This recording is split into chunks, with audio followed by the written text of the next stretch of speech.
branding, strategi sosial media branding untuk meningkatkan kepercayaan konsumen. Nah, ini teman-teman pasti butuh banget nih karena sekarang kita udah sama-sama tahu ya, maksudnya bersosial media itu juga sangat penting untuk berpromosi, untuk ya kalau namanya sosial media untuk bersosial gitu ya, untuk apapun itu langsung berdagang pun mungkin ada juga di sana gitu. Cuma di sini eee, ada kata kuncinya branding dan juga ningkatin kepercayaan konsumen. Nah, ini penting banget nih. Nanti kita akan kupas tuntas bareng gitu ya, bareng-bareng, saya sendiri juga kita akan bareng-bareng belajar langsung sama expertnya, yaitu ada Mas Rian Saputra. Hai Mas, apa kabar Mas Rian? Halo halo. Alhamdulillah nih Mas Riannya udah hadir juga bareng sama kita. Mas Rian ini sebagai Senior Digital Marketing Leads dari Scoters. Bener ya pengucapannya ya Mas ya? Bener Aman ya? bener. Mantap. Oke. Ya sekali lagi selamat datang buat teman-teman, yang udah datang, udah hadir di, Zoom room kali ini, malam ini. Izin, saya Ivan Prabumi akan mandu teman-teman semua di acara webinar Ever Pro, malam ini. Kurang lebih 2 jam ke depan lah ya, 2 jam ke depan kita akan bareng-bareng belajar, bareng-bareng dapetin ilmu, bareng-bareng juga nanti, eee, mikirin strategi, wah ini implementasi ke bisnis kita, ke kerjaan kita seperti apa.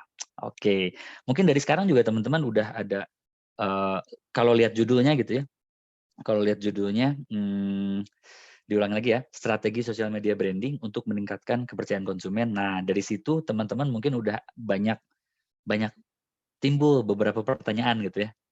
Ya Ada udah mungkin langsung ada kebayang gitu ya mau ngebahas apa. betul, mungkin Mas Rian mungkin ada juga yang berkeluh kesah gitu nanti ya. Ini Boleh gimana nih boleh, bebas caranya ningkatin curhat. oke.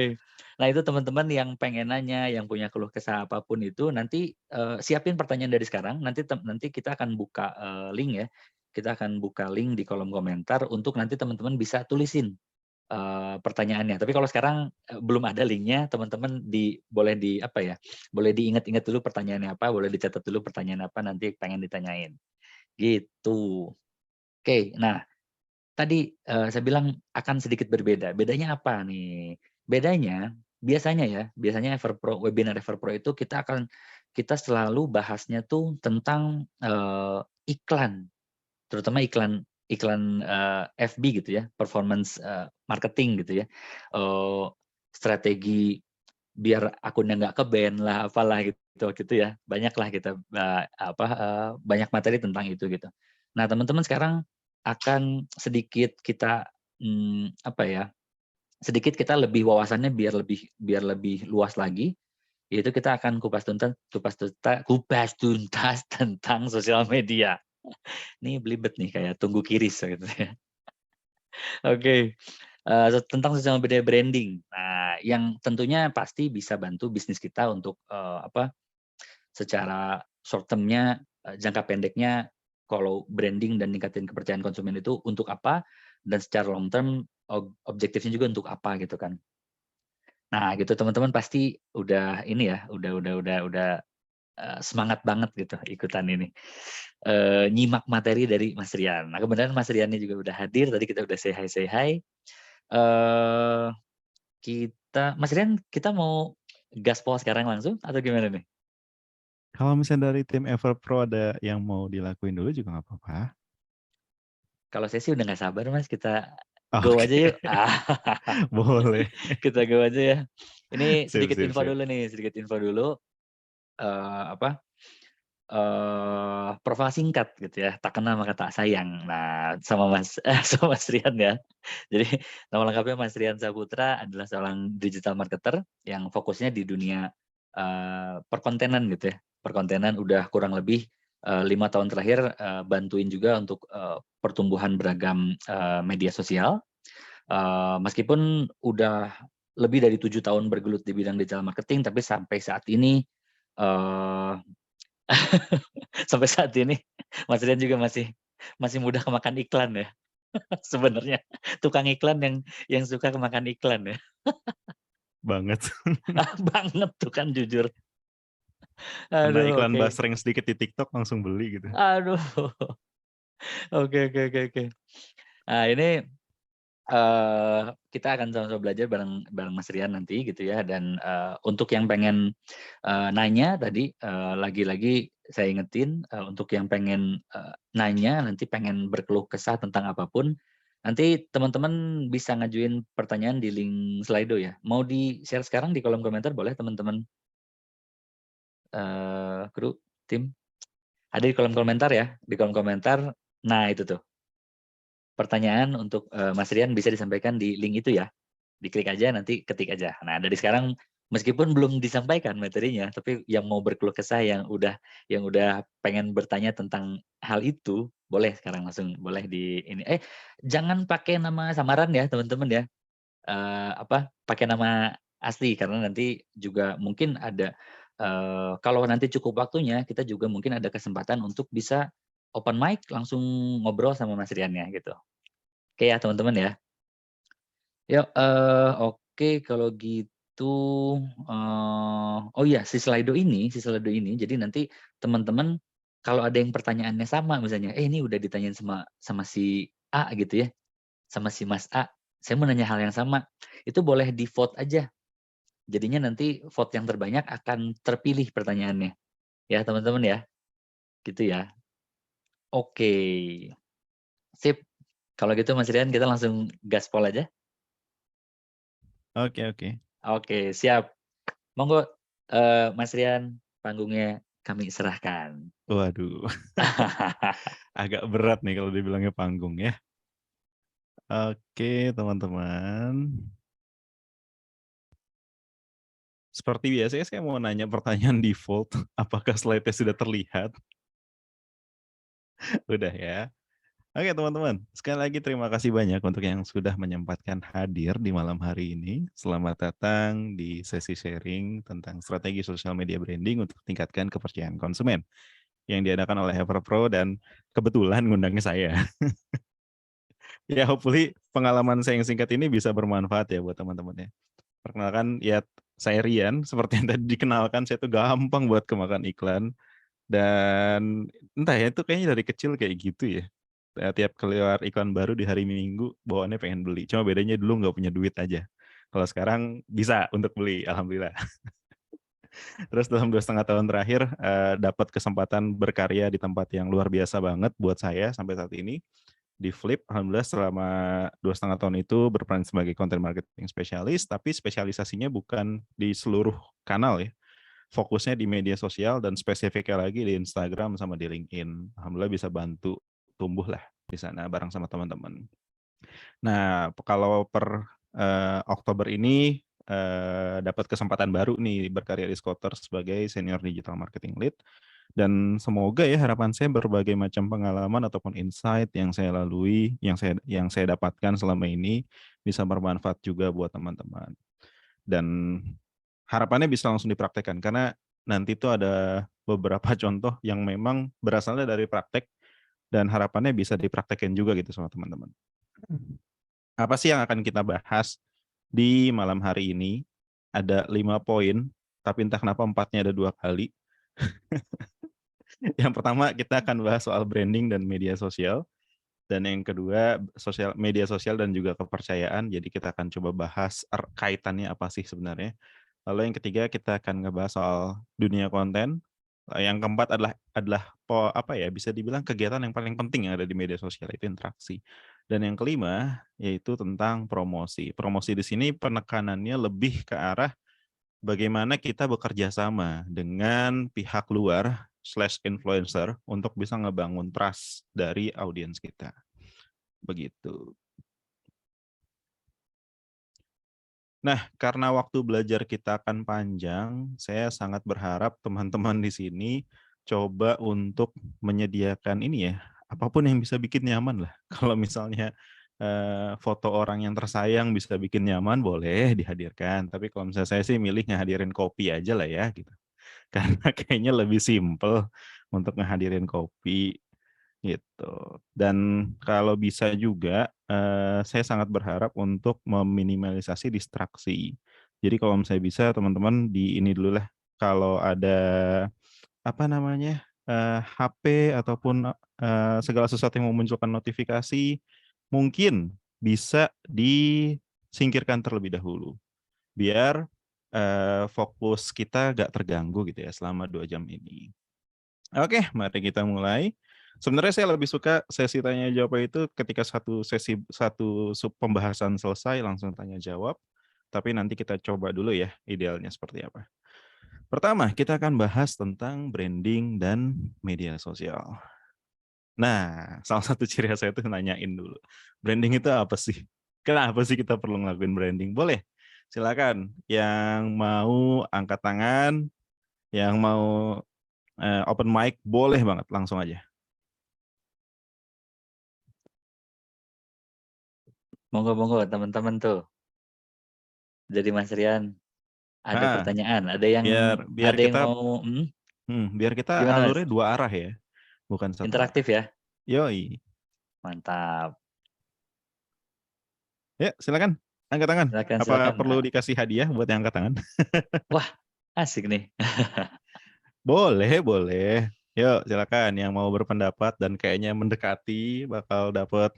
Oh enggak, belum dibilang bakal dapat berapa Itu langsung ada ada yang angkat tuh, tangan. ada yang Boleh. resen tuh, ada yang resen. Mas Faisal tuh. Silakan Mas Faisal.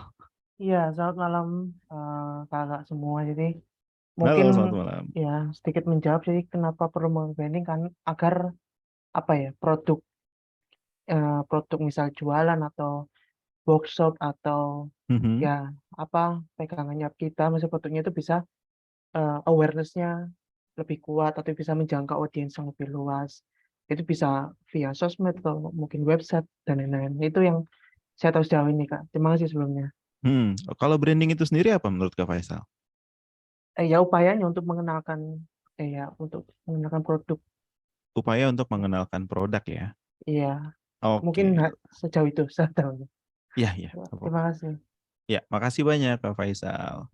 Oke, itu tadi ada pendapat dari Kak Faisal. Branding menurut Kak Faisal adalah usaha untuk memperkenalkan produk kita ke target audience. Dan itu bisa dilakukan lewat berbagai macam hal, karena kita endingnya pengen produk kita laku, intinya kayak gitu ya. Nah, tapi apa sih sebenarnya branding itu? Jadi ada banyak ya sebenarnya definisi branding. Eh, ya dari mulai ada yang menerjemahkan branding adalah logo, branding adalah merek, dan lain sebagainya. Tapi ada satu definisi yang sampai sekarang saya tuh sepakat banget sama definisi ini. Jadi dari The Branding Journal, dia tuh menerjemahkan branding adalah proses untuk ngasih meaning, untuk ngasih makna ke sesuatu. Bentuknya bisa apapun, ya bisa organisasi, perusahaan, produk, layanan, dan berbagai macam hal lainnya dengan cara ngebuat ataupun ngebentuk persepsi terhadap satu buah merek, dengan membentuk persepsi terhadap ngebentuk persepsi terhadap sesuatu tadi itu, entah itu organisasi, company, produk, service, dan lain sebagainya di dalam benak konsumen. Dan yang perlu kita tekankan di bagian sini, proses untuk ngasih satu buah makna. Ini kan bisa dilakukan lewat banyak hal ya, seperti yang tadi dibilang sama Kak Faisal. Bisa lewat media sosial, bisa lewat website, dan lain sebagainya. Dan memang pada kenyataannya demikian. Banyak banget hal yang bisa kita lakukan untuk bisa menanamkan persepsi tadi. Kita pengen dikenal sebagai perusahaan yang seperti apa, itu bisa ditempuh lewat berbagai macam cara, dan ini nggak bisa berdiri sendiri. Entah itu lewat packaging, lewat produknya yang dijaga banget kualitasnya, lewat logo yang bisa dikenal dengan mudah, lewat desain kartu nama yang oke, lewat gimana kita nentuin font dan lain sebagainya, proposal yang kita gunakan, website yang kita gunakan desainnya seperti apa, iklan yang kita sampaikan menarik atau enggak, customer support yang kita kasih bisa berkesan atau tidak, dan lain sebagainya. Dan salah satunya ada melalui media sosial. Jadi media sosial tuh yang akan kita coba bedah hari ini, itu cuma salah satu dari kanal atau dari channel yang bisa kita gunakan untuk mengusahakan proses penanaman meaning tadi ke audiens kita. Jadi agak keliru kalau misalnya kita menganggap, wah lewat media sosial nih adalah yang paling berpengaruh. Enggak. Ini cuma salah satu dari sekian banyak usaha yang bisa kita lakukan untuk menanamkan persepsi tadi. Menanamkan makna, menanamkan meaning terhadap satu buah entitas. Nah, untuk bisa melakukan proses branding dengan oke di media sosial, setidaknya ada 3 hal yang bisa kita usahakan. Yang pertama, kita bisa memperhatikan hal ini nih, konten yang bisa membantu. Karena media sosial ya kalau misalnya nggak ada konten ya akan hampa gitu ya akun media sosial yang kita punya. Dan untuk bisa membuat konten yang membantu ini tuh berkaitan erat banget sama yang namanya konteks, sama yang namanya kebutuhan informasi dari target audiens kita, sama yang namanya bagaimana kita bisa ngebaca satu buah tren, bagaimana kita bisa menangkap satu buah tren yang relevan sama brand kita dan menyulapnya menjadi konten, bagaimana teknik menulis yang kita gunakan, dalam artian formula copywriting seperti apa sih yang mau kita pakai untuk menulis konten-konten yang bisa menarik perhatian orang-orang di luar sana. Terus juga yang paling penting adalah gimana kita bisa ngebuat sesuatu dari sudut pandang yang baru. Kenapa ini jadi penting? Karena media sosial itu adalah dunia yang quote and quote membosankan. Membosankannya gimana? Misalnya ketika muncul satu buah tren, itu tuh langsung tuh semuanya berlomba-lomba untuk ngebuat konten terkait sama tren tersebut. Dan seringkali sudut pandang yang digunakan sama. Hingga orang-orang tuh kerap merasa bosan gitu ya sama satu buah tren.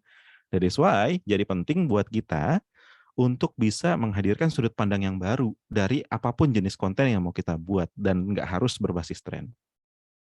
Lalu berikutnya, yang jadi penting juga adalah gimana kita bisa menghadirkan interaksi yang tulus. Interaksi yang tulus nih benar-benar secara genuine dari dalam benak kita tuh kita pengen loh buat ngobrol sama konsumen. Kita pengen loh buat ngobrol sama sesama brand, sesama media dan lain sebagainya. Karena memang jiwanya media sosial itu ya ada di interaksi. Kalau misalnya cuma sekedar pasang konten terus didiemin itu mah bukan media sosial namanya. Hilang tuh kata sosialnya. Yang namanya media sosial ya kita harus bersosialisasi di sana. Harus berinteraksi di sana. Karena berinteraksi adalah konsekuensi yang mesti kita ambil ketika kita ngambil keputusan untuk berkecimpung di dunia media sosial. Kalau nggak mau interaksi mendingan dilupain aja channelnya. Nggak usah pakai media sosial sama sekali. Berikutnya adalah promosi yang halus. Nah, ini juga jadi satu hal yang penting banget ya, karena entah kenapa saya tuh agak jenuh sebenarnya melihat promosi yang langsung hard selling dan sebenarnya tidak masalah ya, tidak masalah adanya promosi yang sifatnya hard selling. Namun, menurut hemat saya, media sosial memang sejatinya bukan tempat berjualan. Memang sih belakangan ini ada media sosial yang didesain untuk bisa ngedukung orang jualan kayak TikTok. Itu keren banget kalau misalnya mau dipakai buat jualan produk nyata ya. Ataupun produk berupa layanan pun juga bisa lewat TikTok. Dengan dukungan keranjang kuning ya. Tapi tetap meskipun kita berjualan di sana, ada seni yang harus dijaga. Nah seninya adalah seni berkomunikasi, seni menjual sesuatu secara halus yang bahkan tidak disadari gitu sama orang-orang. Oh ternyata dia jualan. Tapi orangnya menikmati proses promosinya itu. Dia malah suka gitu kan. Oh ya enak juga ya dijualin dengan cara kayak gini gitu kan. Gitu. Dan ya itu yang harus kita coba jaga bareng-bareng di media sosial. Itu yang bagian pertamanya. Berikutnya kita coba bahas dari sisi dua hal ini nih, apakah saling keterkaitan atau enggak ya antara media sosial dan juga kepercayaan. Nah, silakan kalau misalnya ada yang punya pendapat, apa ya kira-kira kaitan antara mengelola media sosial dan tingkat kepercayaan calon konsumen kita? Apa tuh kira-kira kaitannya? Boleh, silakan kalau misalnya ada yang mau mengutarakan pendapat. Ya teman-teman Dari ada lagi?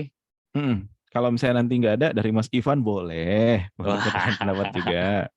Boleh. Teman-teman dulu deh. Yang tadi kan udah ada ya Mas Faisal ya. Ada lagi yang mau interaktif bareng sama Mas Rian? Apa kaitan mengelola media sosial dan tingkat kepercayaan calon konsumen? Apa nih? Anggap aja kita lagi kayak ngobrol di radio malam. Ini udah radio banget sih, Mas. Oh gitu ya. Ininya dari mikrofonnya gitu kan, terus outputnya kedengarannya udah radio banget nih Mas Rian. Cocok banget sambil ngopi. Nah itu ada tuh, ada Mas Arik. Wih Yuk, Mas mantap. Arik boleh. Silakan Mas Arik. Ya, selamat malam Kak Rian. Halo, selamat malam.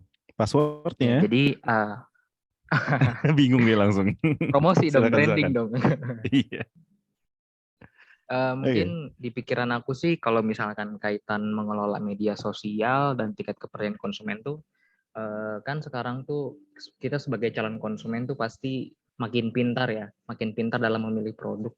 Jadi, misalkan kayak Mhm, ada suatu produk yang langsung dijual di sosial media, tapi mhm, secara track record-nya tuh nggak ada gitu. Ya otomatis pasti kita ragu dan segala macam. Tapi kalau misalkan media sosialnya dibangun dulu trust-nya dan segala macam, jadi orang-orang pun percaya gitu, oh ini ada latar belakangnya gitu, ini ada bukti nyatanya, testimoninya dan segala macamnya gitu. Jadi mungkin kaitannya adalah semakin baik media sosial dalam pengelolaan media sosialnya juga, maka tingkat kepercayaannya pun juga jadi makin naik.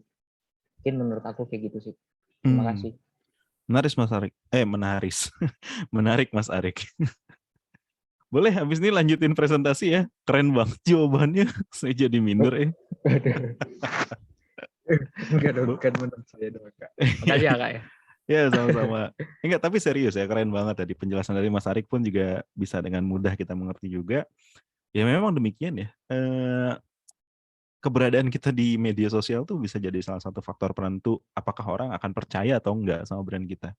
Kalau misalnya nggak jelas atau mungkin di-update terakhir tahun lalu gitu ya, tapi kita masih tetap jualan, bisa sih untuk laku dan saya pun juga pernah ngelakuin. Cuma tingkat kepercayaannya bisa jadi ya kan jauh lebih rendah dibandingkan mereka yang mengurus media sosial dengan baik.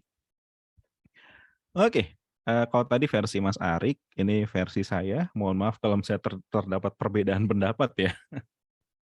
Yang pertama gini nih, eee, satu hal yang saya percaya, kalau misalnya pengelolaan media sosial kita oke, maka tingkat kepercayaan itu akan meningkat. Nah, tapi tentu ya dalam prosesnya bakal ada naik turun, cuma kecenderungannya bakal meningkat. Nah, tapi pertanyaannya, pengelolaan media sosial yang oke itu kayak gimana sih? Kenapa bisa kayak gitu? Kenapa kalau misalnya kita mengelola media sosial yang oke, tingkat kepercayaan orang terhadap brand kita bisa meningkat? Karena memang lagi-lagi 3 hal ini juga jadi elemen penting nih dalam pengelolaan media sosial. Karena ketika kita ingin mengelola media sosial dengan baik, maka kita harus siap-siap berkomitmen untuk menghadirkan konten yang bisa ngebantu target audiens kita. Kita harus berkomitmen untuk menghadirkan interaksi yang tulus. Kita juga harus bisa berkomitmen untuk menghadirkan promosi yang halus.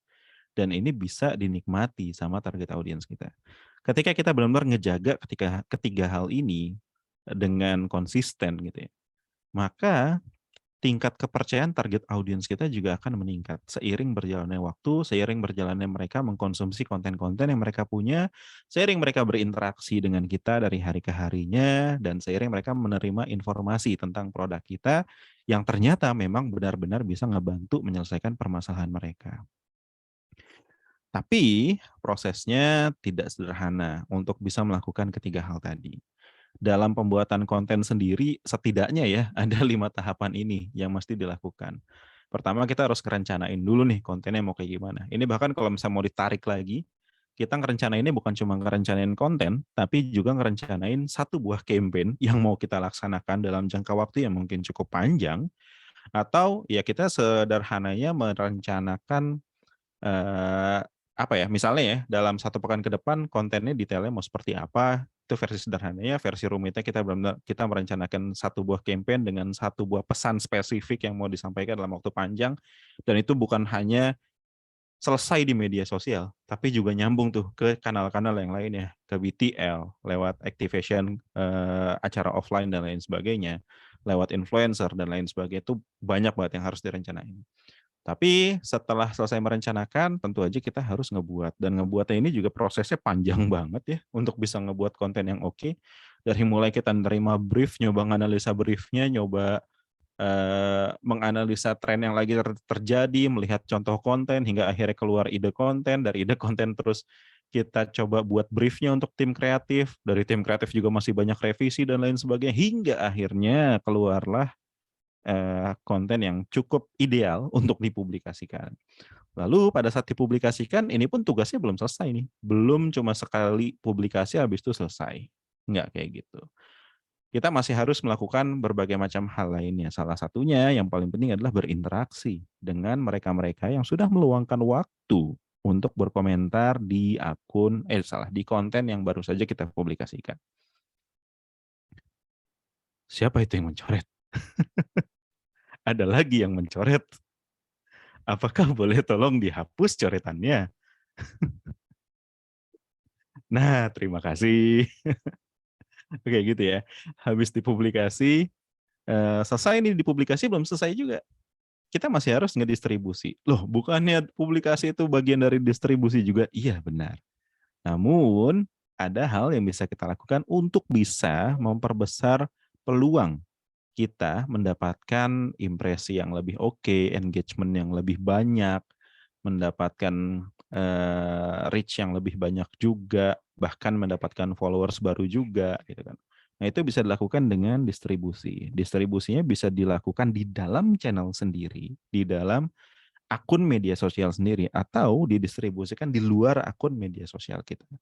Contohnya kalau misalnya di dalam akun media sosial sendiri, kita habis ngepost di feed, kita share ke story, itu bagian dari distribusi juga gitu kan. Atau kita share ke teman-teman lewat DM, itu bagian dari distribusi juga. Atau kalau misalnya lewat TikTok juga lebih oke tuh. Habis ngepost di TikTok, pilihan distribusi bisa banyak tuh. Kita share ke status WA, kita share kemana, share ke kalkulator, bahkan ada pilihannya juga, entah kenapa ada pilihan kalkulator di sana. Dan berbagai macam hal lainnya ya. Bisa di blog juga kita distribusiin. Pokoknya banyak sekali kanal distribusinya. Nah, setelah didistribusikan kemana-mana, sisanya adalah tinggal menunggu periode publikasi konten itu selesai, biasanya pekanan atau mungkin bulanan, baru setelah itu kita analisa. Di tahap analisa yang perlu kita lakukan adalah mencoba mencari tahu apa sih yang bagus dan tidak bagus dari apa-apa yang sudah kita publikasikan sebelumnya. Kita tarik benang merahnya dan kita jadikan pembelajaran untuk kemudian diterapkan di konten atau di periode konten berikutnya. Entah itu pekan depan, entah itu bulan depan, entah itu di campaign berikutnya. Seperti itu. Nah, bukan hanya prosesnya yang panjang, tapi di setiap proses tadi itu sebenarnya kita harus mikirin konten yang tadi dibuat itu untuk di tahapan apa ya? Apakah untuk di tahapan awareness yang fokusnya untuk ngejangkau orang-orang yang nggak kenal sama kita sama sekali gitu ya, hingga akhirnya jadi kenal, atau kontennya kita buat untuk di tahapan consideration untuk mereka yang sudah kenal menjadi menimbang-nimbang tentang produk yang kita tawarkan. Atau kita fokusnya ngebuat konten di tahap conversion untuk mereka yang sudah menimbang-nimbang dan menjadi yakin dengan solusi yang kita tawarkan melalui produk ataupun bisnis kita, hingga akhirnya dia beli. Atau di tahap loyalty, saat kita membuat mereka melalui konten, dari orang yang beli menjadi orang yang loyal. Loyal dalam artian dia tetap nih beli produk kita dari waktu ke waktunya. Nah, karena ketika ngomongin loyalty tentu aja nanti bakal nyambung tuh ke berbagai macam hal ya. Kita bikin loyalty program, kita bikin program reseller, gimana caranya biar dia bisa terjadi repeat order terus-menerus gitu. Dan berbagai macam hal lainnya. Atau kita bikin konten untuk di tahap advocacy. Tahap di mana kita bisa mengarahkan mereka-mereka yang sudah loyal menjadi marketer kita.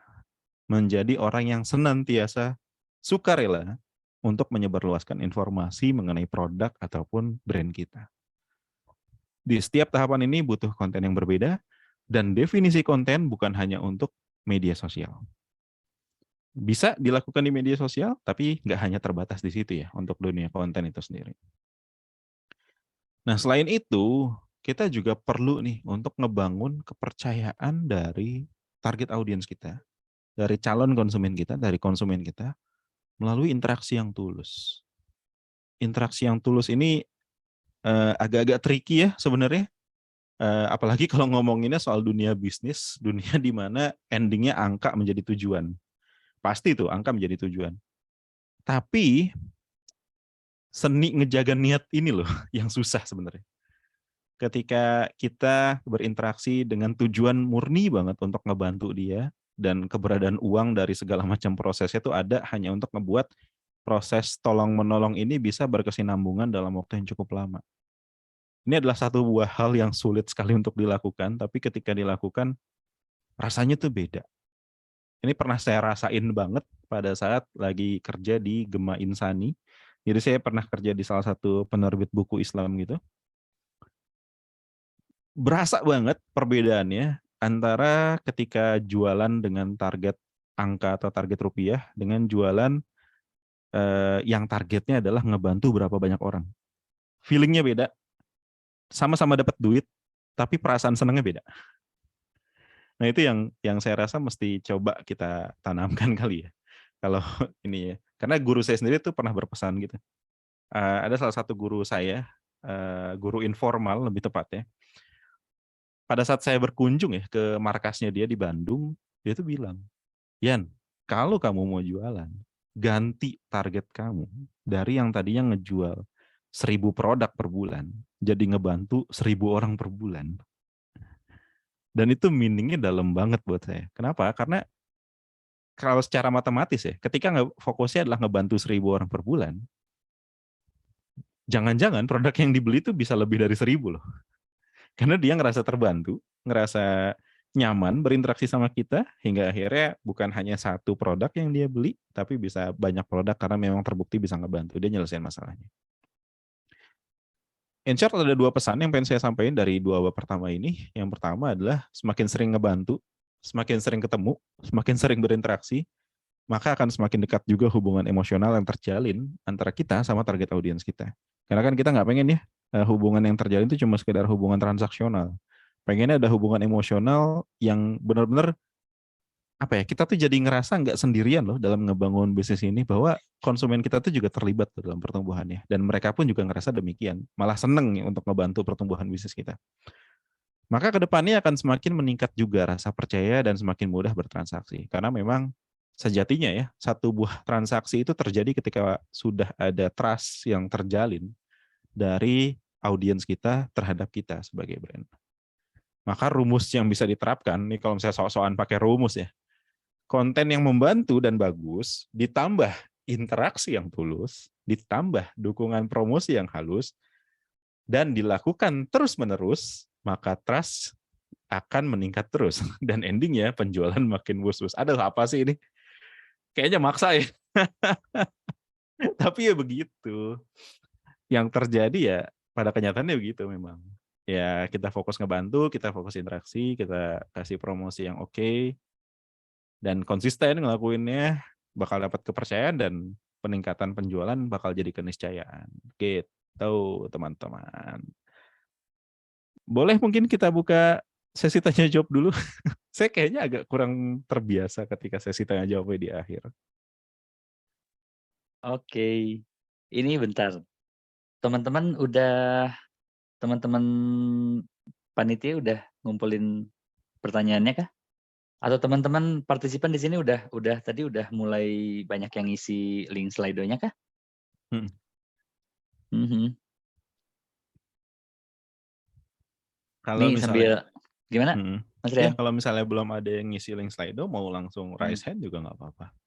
Boleh, teman-teman silakan ya. Ini sambil nunggu kalau ada yang mau resen, mau open mic langsung ngobrol dengan, langsung nanya dan nanti dijawab langsung sama Mas Rian, silakan.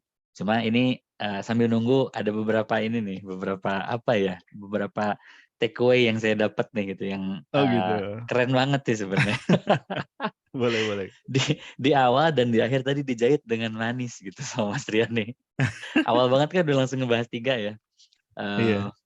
Ngebahas 3 konten yang bisa membantu, interaksi yang tulus, dan promosi yang halus. Nah, barulah di akhir sama Mas Rian, 3-tiganya itu harus dilakukan terus-menerus gitu kan, terus-menerus. Supaya trust-nya meningkat terus dan apa tadi Mas? Terakhirnya Penjualan makin wus-wus. wus-wus. Wus-wus, wus-wus. Keren banget pokoknya itu berrima gitu ya. Wus, wus, Iya. wus, wus, wus, wus gitu. Wus-wus yang terakhir mungkin agak maksa tapi itu keren sekali. Itu tuh maksudnya kayak suara roket lagi terbang gitu loh. Wush. Wus, wus. To the moon. Iya. Oke. Gimana nih teman-teman panitia, udah ada pertanyaan yang oke, nih ada Mas. Kita berarti buka dulu pertanyaan yang masuk dari Slido. Boleh. Nah, saya baca dulu ya. Saya stop share dulu.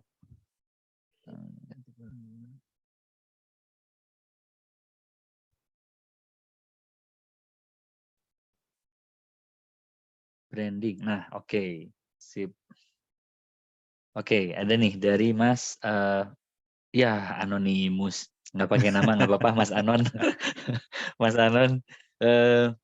Pertanyaannya gini, Mas Rian. Menurut Mas Hmm. Rian, produk Indonesia yang brandingnya punya ikatan emosional yang cukup kuat dengan masyarakat itu apa ya? Dan kenapa harus brand itu gitu? Hmm. Jawaban saya selalu sama ya ketika ditanya hal ini. Jawabannya adalah humans. Humans perfume ya, humans perfume ya. Ya, humans perfume. Yoi, betul. That is the best example. Sosial medianya kayak temenan ya.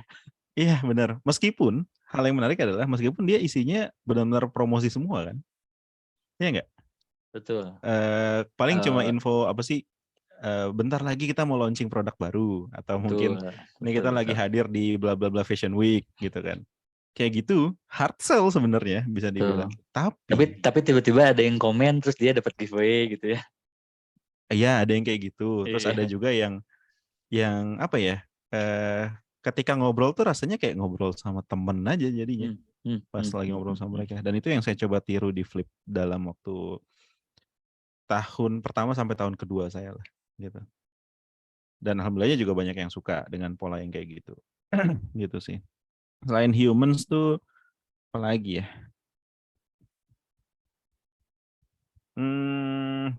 Saya nggak tahu ini masuknya ke kategori terlalu kompetitor atau bukan ya. Oh, saya jadi ragu deh kalau nyebutinnya. Kalau produk yang mainstream, maksudnya yang mainstream gitu ya, tapi juga memang di sosial medianya dia kayak kayak yang tadi, maksudnya Tulus dan lain-lain gitu, ada nggak sih, Mm-mm. Mas? Kalau humans kan maksudnya yang memang eh ya dia udah mainstream juga ya, tapi maksudnya mainstream Uh-uh. tuh yang teman-teman ini banget lah, misalnya Indomie misalnya gitu. Dia di sosial medianya kayak gitu nggak sih atau gimana tuh? Paling ini ya. Oh ada nih yang mungkin nggak beririsan sama Everpro. Menurut saya yang cukup keren itu Eat Sambal. Tahu nggak Mas? Eat Sambal. Itu sambal, belum tahu tuh. Ya Coba dia kita lihat. terkenalnya di TikTok gitu. Oh Itu tuh cara tahu tuh, ada yang tahu komunikasinya tuh. bagus banget. Karena dia menghadirkan tokoh yang disebut Mas Yangun, entah itu tokoh beneran atau CEO-nya beneran, saya nggak tahu. Cuma menariknya dia memposisikan Mas Yangun ini sebagai personanya si Eat Sambal yang benar-benar hadir setiap saat, menanggapi konsumennya, menguji coba segala sesuatu bareng-bareng gitu. Oh, Itu keren. benar-benar manusiawi banget cara dia mempromosikan sambalnya. Bukan yang kayak, ayo cobain sambal ini sambal terenak, enggak kayak gitu. Dia justru malah nunjukin, wah enak banget ya kalau misalnya makan pakai sambal ini, ditunjukin nasi anget, terus ya Allah jadi pengen makan. Bisa Aduh, ya sambil begitulah pokoknya ya. digging-digging. Iya bener, keren kayaknya nih. Iya, ya gitu lah. Bikin bikin apa ya? Bikin ngiler mulu lah yang cara dia ngepromosiinnya. Dan Mantap, emang mantap, seramah mantap. itu cara ngikat emosi dengan audiens itu bagus gitu. Ada Hmm, hmm, beberapa hmm, hmm. lembaga pelatihan lainnya yang saya cukup suka, tapi kayaknya nggak saya bakal sebut di sini. Gitu. Itu juga manusiawi banget cara mempromosikannya. Keren lah. Hmm, Dia sih, oke, oke. ya saya pengen bisa dibilang saya tuh punya harapan pribadi ya. Di masa depan bisa ngelihat semakin banyak brand yang kayak gitu. Karena brand yang kayak gitu tuh adalah brand yang bisa dinikmati gitu. Bukan brand yang cuma ditonton, tapi benar-benar bisa dinikmati dan bisa jadi bagian dari kehidupan kita. Betul, betul, betul. Mantap tuh teman-teman, udah disebutin ya tadi ya. Ada humans, dia penulisannya HMNS. HMNS ya. Humans, ya HMNS. Dan juga di TikTok ada Eat Sambal ya. Mm-mm. Eat Sambal. Nah, itu boleh ya teman-teman di apa ya? Di digging-digging, di kepo-kepo, diliatin kayak gimana sih yang memang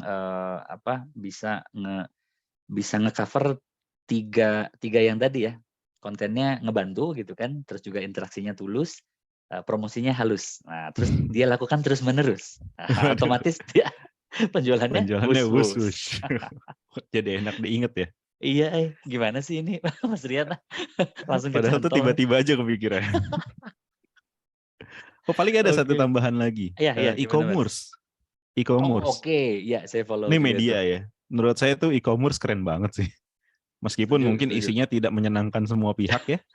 Tapi cara dia mengelola informasi, cara dia berinteraksi keren banget beneran. Bahkan terakhir tuh ada ngiklan juga di sana. Dan cara ngiklan itu juga halus gitu. Oke. Jadi bisa media, bisa brand atau produk gitu ya. Nggak melulu, maksudnya nggak melulu yang memang produk ya, karena juga si media tadi juga sebenarnya itu sebuah produk juga ya, kalau mau dibuat dia jadi bisa dieksploitasi gitu ya, Mas ya. Heeh. Yap. Oke, menarik. Masih mau buka sesi pertanyaan atau kita lanjut wus-wus gas, Mas? Ada Waduh, materi lain? boleh. Ada Oke, dong. lanjut. Tentu saja tidak selesai di sini. Oke. Sebentar. Ini bakal ada audio. Jadi saya bakal share audio juga ya. Bentar. Guys, ini kayaknya belum ini deh.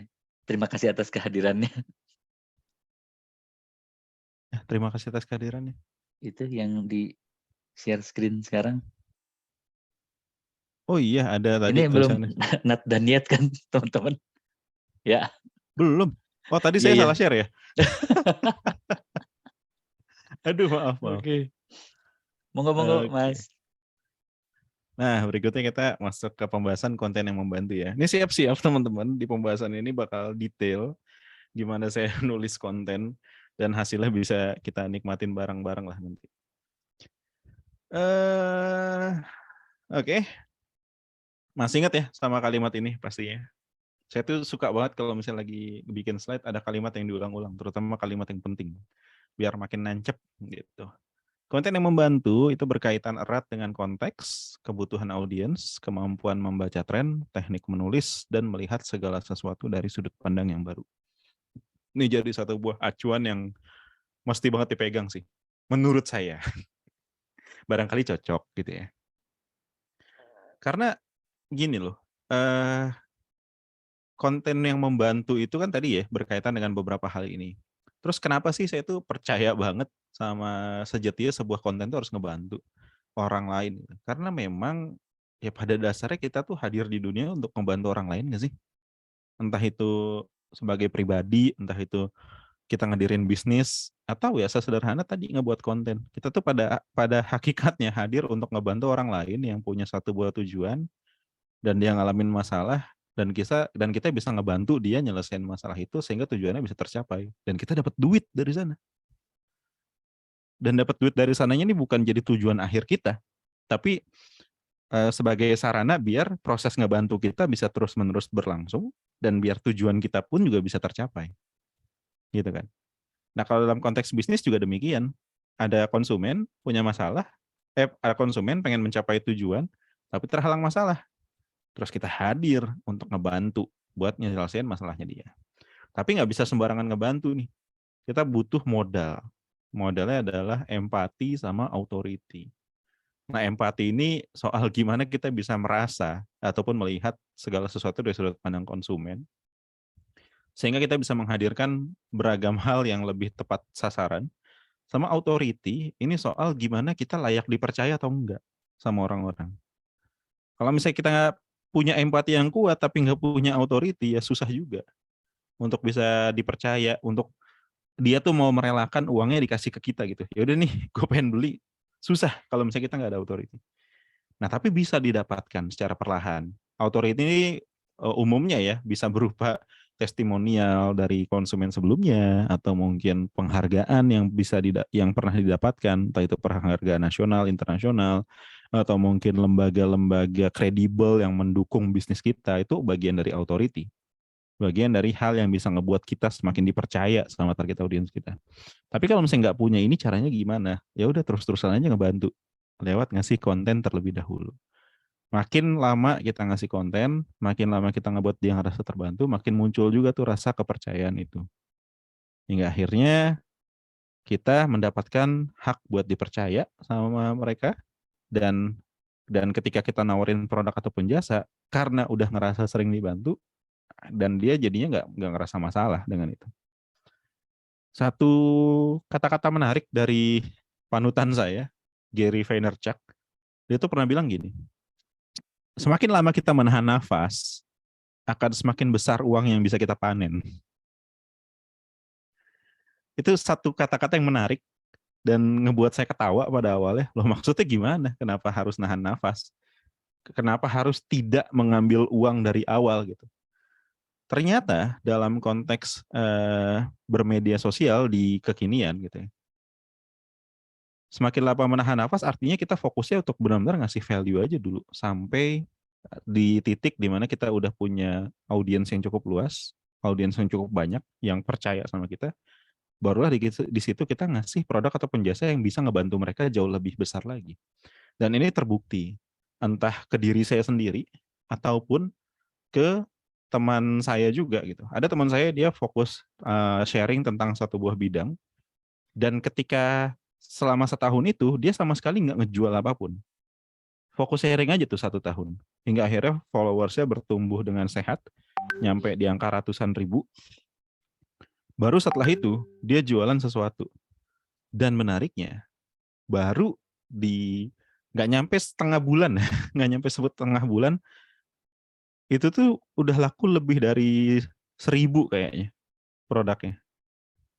Kenapa saya bisa tahu lebih dari 1.000? Karena yang ngejual 1.000 saya. Sisanya dari pihak lain, yang pastinya jauh lebih jago gitu untuk ngejualnya. Saya jadi salah satu affiliate-nya bisa ngejual 1.000, yang lain kayaknya bisa lebih banyak dari itu. Dan banyak yang mau, karena udah punya trust terhadap dia karena sering dibantu konten terus-menerus gitu kan, lewat konten secara terus-menerus, hingga akhirnya pas keluar produk atau jasa yang ditawarkan, orang mau untuk beli. Gitu. Nah, sekali lagi, untuk bisa ngebantu dengan baik, kita tuh perlu memperhatikan beberapa hal ini. Konteks, kebutuhan audiens, kemampuan kita untuk membaca tren, teknik menulis, dan melihat segala sesuatu dari sudut pandang yang baru. Ini lama-lama hafal nih. Karena ini udah diulang 4 kali yang ini. Konteks, kebutuhan audiens, kemampuan membaca tren, teknik menulis, dan melihat segala sesuatu dari sudut pandang yang baru. Coba kita cek ya contoh konten yang ditulis dengan formula copywriting. Formula copywriting berarti erat kaitannya sama apa? Teknik menulis. Tapi dari proses pembuatan konten dengan formula copywriting ini, saya memperhatikan beragam hal. Konteks, kebutuhan audiens, membaca tren, sama melihat segala sesuatu dari hal yang baru. Kita lihat bareng-bareng, ini prosesnya. Cukup panjang, tapi ya bear with me. Ini ada beberapa formula copywriting yang beredar di internet. Teman-teman bisa nyari sebenarnya ini cuma slide penghias aja. Tapi fokus utama kita nanti gimana sih saya coba memanfaatkan salah satu dari sekian banyak formula copywriting yang ada, hingga akhirnya menjadi satu buah konten yang berdampak. Bukan hanya untuk audiens berdampaknya, tapi buat bisnisnya sendiri juga berdampak. Yang paling udah sering lihat ya nih kayaknya Aida, udah dibahas tuh di mana-mana, sampai bosan sendiri. Kok kayaknya itu lagi gitu yang dibahas. Terus mana lagi yang sering teman-teman lihat? Coba tulis di kolom chat. Ada lagi yang sering dilihat? PAS sering lihat? Problem Agitated Problem Solution? FAB? Features? Advantages? Benefit? BAB? Before After Breach? PADS? Problem Agitated Discredit Solution? ACCA? Awareness, Comprehension, Conviction, Action? PPPP? Partai? Oh bukan ya. Problem, Promise, Proof, Proposal. AITKA nih biasanya buat ini ya, buat nulis landing page. Ini saya juga suka pakai ini karena konversinya bagus. Ada the for you, ada the forces. Banyak ya. Dan di sini ternyata udah banyak yang berpengalaman juga untuk eksplorasi copywriting, dan kita akan berkesempatan mengeksplorasi salah satu dari 4 hal ini. Kenapa salah satu dari 4 hal ini? Karena ya saya bisanya 4 hal ini aja. Yang lain belum belajar. Jadi ya mohon maaf, wawasan saya terbatas. Yang sering saya pakai ini, tapi yang bakal kita bahas adalah ini dia. PAS. Problem, agitated problem, sama solution. Ini adalah contoh konten PAS. Saya bakal coba jelasin proses pembuatannya secara detail. Semuanya bermula dari satu buah brief, di mana saya diminta untuk membuat konten promosi fitur isi token listrik yang ada di Flip. Kenapa diminta ngebuat ini? Karena belum dapat banyak exposure di media sosial kita, di media sosial kami, dan diminta pesannya simple aja, kasih tahu kalau biaya layanannya terbilang murah Rp500, dan diminta tayang H+7 dari tanggal brief ini dikasih. Nah, setelah dapat brief, apa sih yang harus kita lakukan? Kita harus coba nganalisa nih. Tujuan pembuatan dari kontennya apa sih? Awareness kah? Consideration kah? Conversion kah? Promo atau apa? Dia dari setiap tujuan pembuatan konten ini tentu aja treatment kontennya bakal beda. Terus berikutnya, pesan yang ingin disampaikan apa? Pesan yang nggak boleh disampaikan apa? Apa yang harus di-highlight? Ini semua jadi penting biar nggak terjadi kesalahpahaman. Biar sama gitu antara mereka yang minta brief, mereka yang ngasih brief sama kita yang ngejalanin, yang ngebuat konten. Terus deadline-nya. Semakin panjang satu buah deadline, semakin besar tuh ruang kreativitas kita. Nah, tadi dikasihnya H+7. Wah, enak banget H+7 tuh bisa ngapa-ngapain gitu.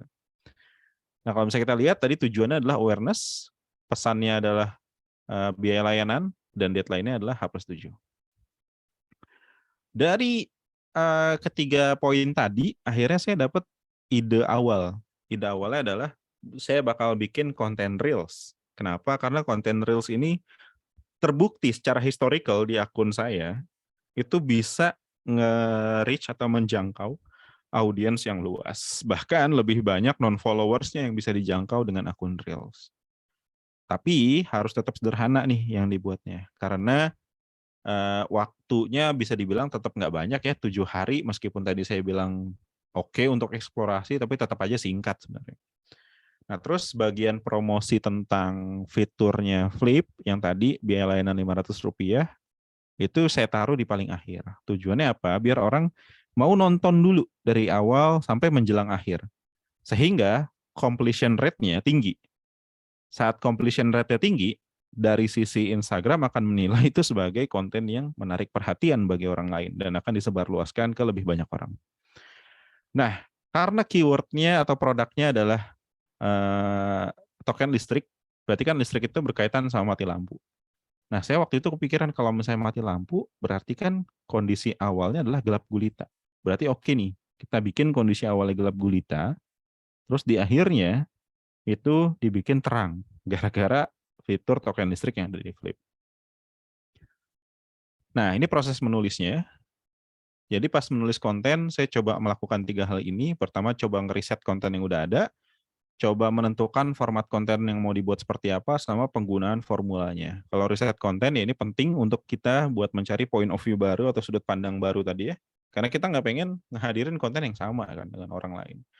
Terus format kontennya, karena tadi udah kebayang kontennya adalah Reels, tinggal saya mencoba memperhatikan bagaimana bisa memastikan konten itu menarik dari awal sampai akhir dan membuat orang penasaran.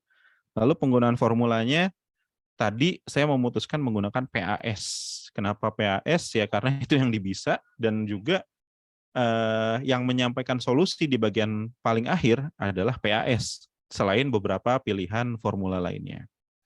Nah, soal riset konten, karena terbayang berkaitan listrik, karena yang berkaitan sama listrik itu adalah gelap, gelap juga berkaitan dengan horor, horor juga berkaitan dengan ya sesuatu yang menakutkan gitu ya. Maka saya perlu nyari konten-konten yang kayak gitu. Dan entah kenapa yang terbayang di kepala saya pada saat itu adalah iklannya KitKat sama iklannya Flip yang ngomongin yang bagian token listrik lah. Pokoknya ada salah satu iklan yang sempat tayang, ada bagian token listriknya. Dan pada saat itu juga lagi terjadi satu buah tren yang cukup ramai, nanti saya tunjukin juga ya trennya. Nah, kenapa pada akhirnya bisa terbayang konten KitKat sama konten iklan Flip? Karena saya hobi nonton iklan. Nah, ini jadi satu hal penting nih buat kita sebagai orang yang ngurus media sosial, harus banyak konsumsi konten, tapi tetap diatur juga waktunya, karena Itu adalah sumber referensi kita, baik secara langsung ataupun tidak langsung. Gitu.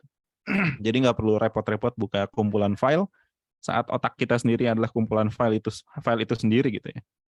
Jadi bakal langsung terbayang tuh, oh iklan ini kayak bisa dijadiin referensi. Pertama iklan KitKat, saya yakin ada yang tahu. Nanti yang tahu kasih tahu ya di kolom chat. Oh saya tahu nih gitu ya. Kita tonton dulu. Halo. Tommy ada, Om. Siapa ini? Ci, Om. Edi. Ci. Egi. Cek, Charlie. Oh, Charlie. Kok suaranya kayak perempuan? Ada break, ada KitKat. Siapa yang tahu? Coba tulis di kolom komen. Tahu banget, tahu. Apa? Mana lagi? Tahu. Ada lagi? Lawas banget. Tahu dong. Iya, benar. Jebakan umur. Halo, selamat datang. Angkatan 90-an. Ini sering banget ya keputar waktu kita kecil dulu. Ya, dan ikonik gitu. Dan karena kan tadi kepikirannya gelap, ya entah kenapa yang muncul pertama tuh iklan KitKat.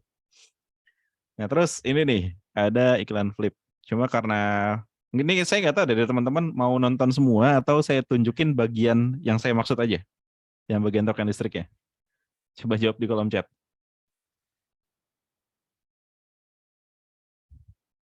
Semua ya. Ini penonton yang minta ya. Bukan saya maksud ngiklan ya. Oke, baik. Ini permintaan audiens. Bisa kirim uangnya sekarang juga? Bisa pakai Flip. Bisa kirim uang beda bank? Bisa dong bang, tanpa ada lagi biaya admin di antara kita. Kirim uang sesama bank? Ya bisa lah. Kirim uang buat orang tua di rumah? Bisa. Sekarang kirim uang gampang. Kirim uang sambil selonjoran? Bebas biaya admin. Kalau top up GoPay bisa? Bisa dong. Kalau OVO? Tinggal di Flip, top up kiri, kanan, bolak-balik, gak ada lagi biaya admin. Bisa buat jajanin mantan dong. Ya bisa sih, tapi mendingan jangan deh. Kirim uang ke luar negeri? Bisa dong. Kirim uang beda mata uang?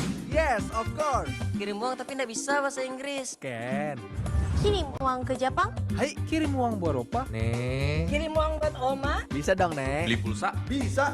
Beli pulsa HP kedua, ketiga, keempat, kelima. Beli pulsa buat istri tercinta? Kamu bisa aja. Beli token listrik? Bisa. Nah itu, di bagian tadi. Beli token listrik, bisa. Itu ya. Jadi, fix ya teman-teman. Saya nggak ada maksud ngiklan sama sekali ya pokoknya. Oh, nggak ada ya, nggak ada maksud ngiklan ya.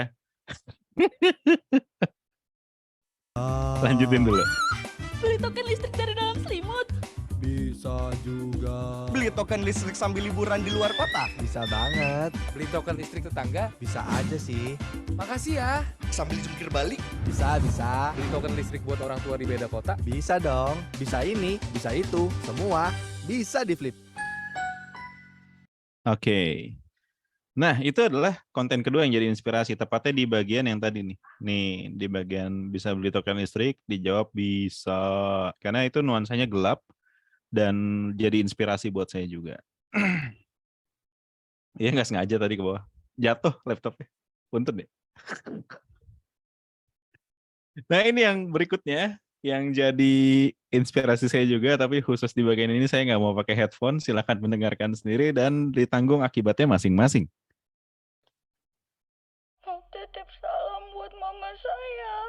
Tolong sampaikan sakit.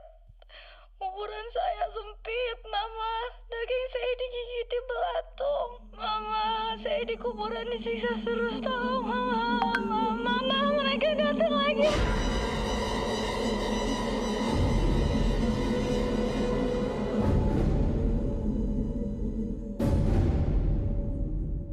Ya, begitu ya.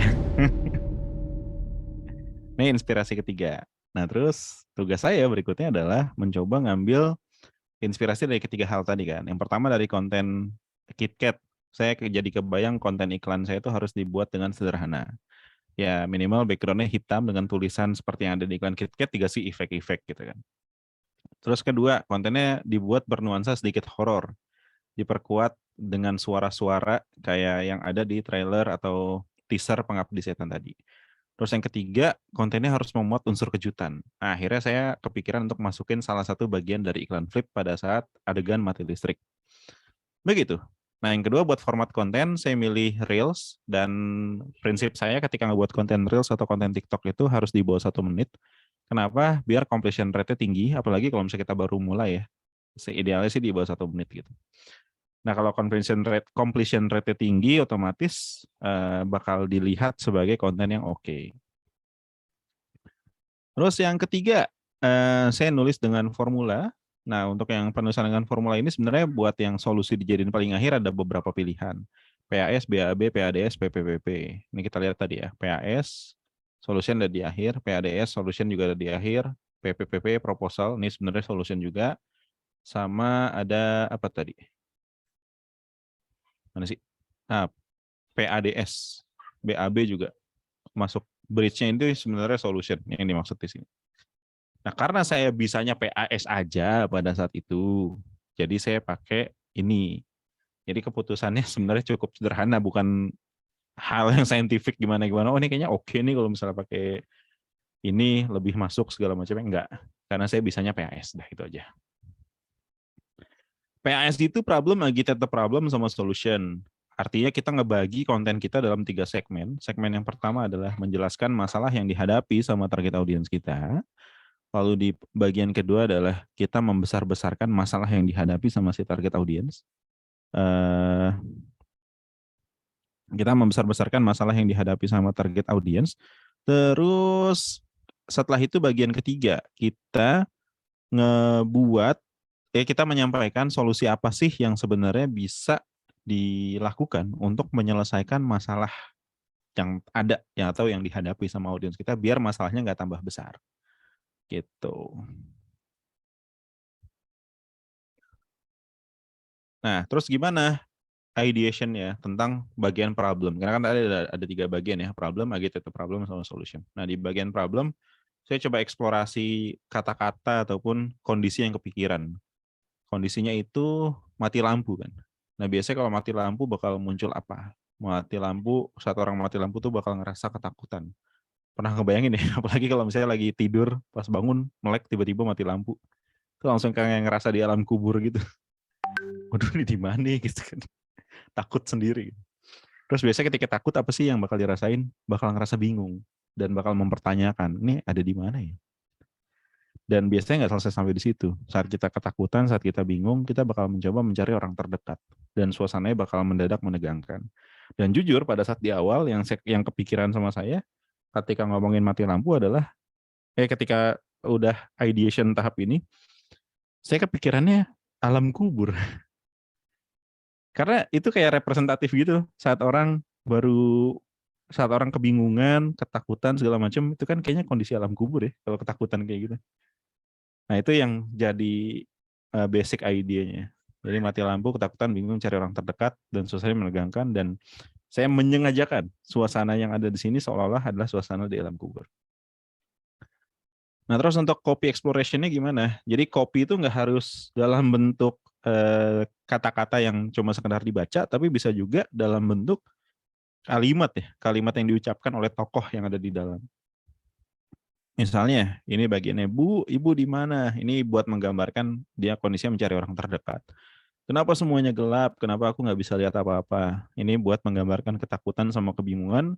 Lalu untuk suasana menegangkannya disampaikan dengan VO yang nuansanya ketakutan sama backsound yang cukup menegangkan. Yang ngebuat orang ngedenger tuh kayak ngerasa, ini kenapa sih gitu. Terus berikutnya, ideation soal agitate the problem alias membesar-besarkan masalah. Pada saat kondisinya mati lampu, ketakutan, bingung, mencari orang terdekat sama suasana menegangkan, apa yang biasanya kan semakin membuat orang takut? Suara-suara ternyata. Kita tuh cenderung paranoid ketika suasana gelap, ngedengar suara buka pintu aja tuh langsung parno gitu. Wah, suara apaan tuh gitu. Atau lebih serem lagi ngedengar suara langkah kaki. Ya kan?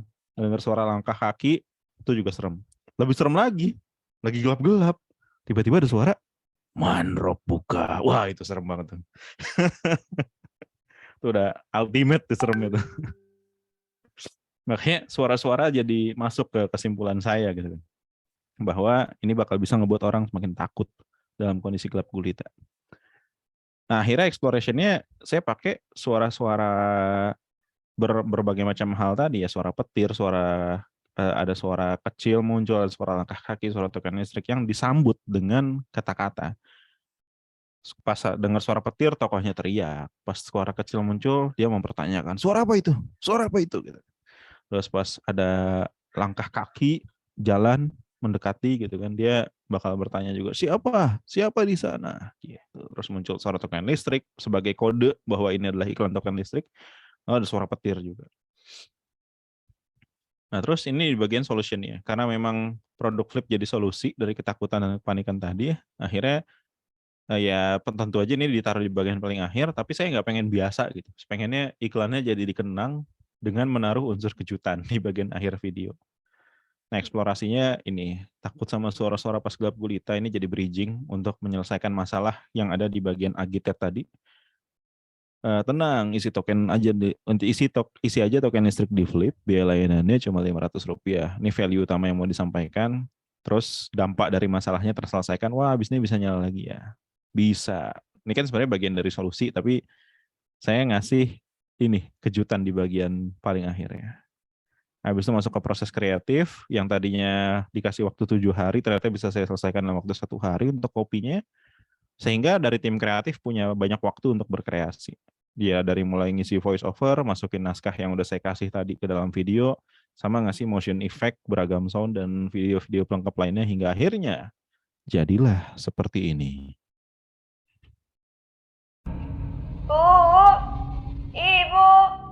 Ibu di mana?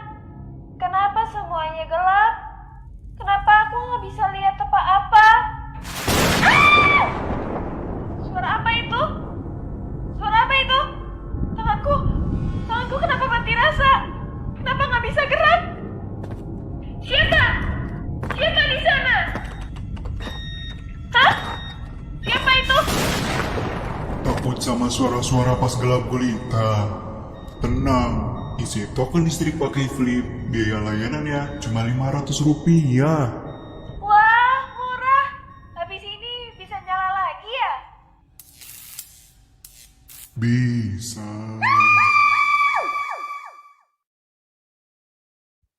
Kasih komen dulu dong, buat iklannya gimana? Coba terus kamu chat, keren gila, keren bang, wah keren mas. Ya begitulah ya proses 7 hari untuk membuat kontennya. Capek tapi puas sih sama hasilnya, karena apa ya, konten yang dibuat secara serius dan dikasih waktu yang cukup untuk bisa bertumbuh dari sisi kreativitas, insya Allah hasilnya bakal bagus juga gitu. Oke. Nah, berikutnya kita ngebahas soal interaksi yang tulus. Alhamdulillah ya, semoga bisa dinikmatin, dan tadi tuh hasilnya oke banget loh. Kayaknya engagementnya entah berapa ribu atau berapa belas ribu gitu, saya lupa. Terus pada saat iklan itu tayang, pembelian token listriknya juga jadi meningkat. Itu yang penting. Jadi tujuan kontennya tercapai. Meskipun nggak ada arahan untuk beli token listrik. Tapi karena kontennya tersebar luas, dia jadi secara nggak langsung berpengaruh juga sama penjualan produk. Berikut adalah interaksi yang tulus. Nah, interaksi yang tulus ini di mana sih sebenarnya bisa dilakukannya?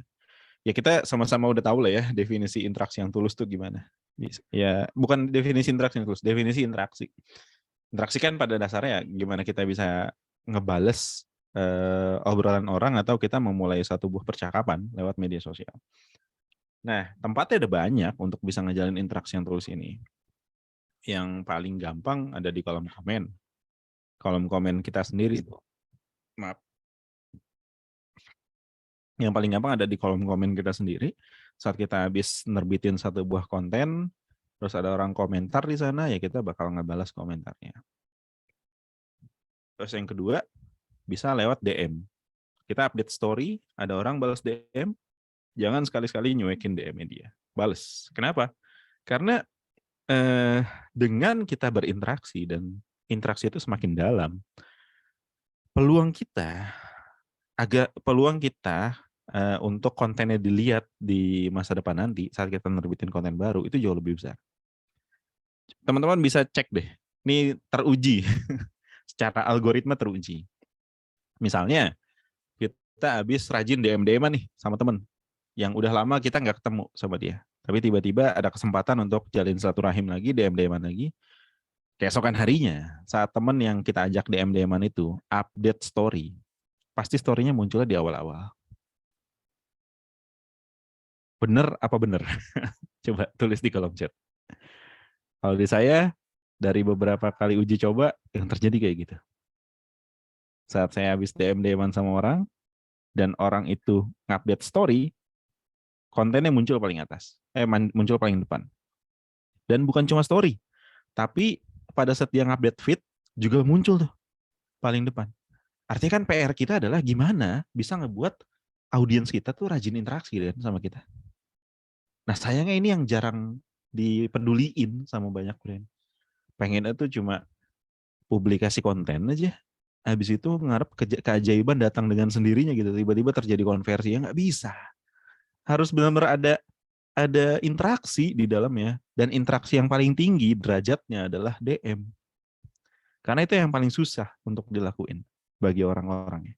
Biasanya kan dia komen doang, itu berpengaruh, tapi ketika dia udahlah komen, dia juga nge-DM, mantap. Keesokan harinya pada saat dia munculin sesuatu konten, ya kita bakal ngelihat dia, begitu juga sebaliknya. Ketika kita munculin konten, dia bakal lihat konten kita. Jadi soalnya jadi penting banget. Dan bukan cuma kolom komen kita sendiri, bukan cuma di DM kita sendiri, tapi juga bisa kita komunikasi di konten orang lain. Konten orang lain yang memang relevan ya sama kita. Karena ketika kita ngelakuin ini, lalu komentar kita dianggap berkualitas sama orang-orang yang ikut ngebaca konten tersebut, maka bakal banyak like kan di komentar kita. Dan ketika semakin banyak like di sana, komentar kita akan naik jadi paling atas, menjadi top komen. Syukur-syukur dipin sama yang yang punya konten. Nah, kalaupun nggak dipin, saat like kita ada banyak, otomatis dia bakal naik tuh sebagai top komen. Dan ketika naik sebagai top komen, berarti ketika ada orang mau komentar juga di sana, dia bakal ngeliat akun kita. Itu jadi awareness juga. Dan jadi nambah peluang buat kita untuk orang-orang berkunjung ke akun kita dan berinteraksi dengan konten-konten kita yang lainnya. Gitu. Ini contohnya yang saya lakukan bersama salah satu media digital, dan tidak ada niatan sama sekali untuk minta tolong dia ngepost sesuatu. Gitu. Ini saya kirim-kiriman lewat DM, ngobrol sama dia dan ngasih tahu, oh Flip lagi buka lowongan nih. Nah pas lagi buka lowongan, ternyata di repost sama dia di IG Story. Dan tahukah teman-teman, kalau biasanya di media digital kayak gini untuk masuk ke story aja tuh bayar. Tapi ini bisa didapetin dengan gratis. Dan memang nggak ada niatan untuk minta tolong di-share.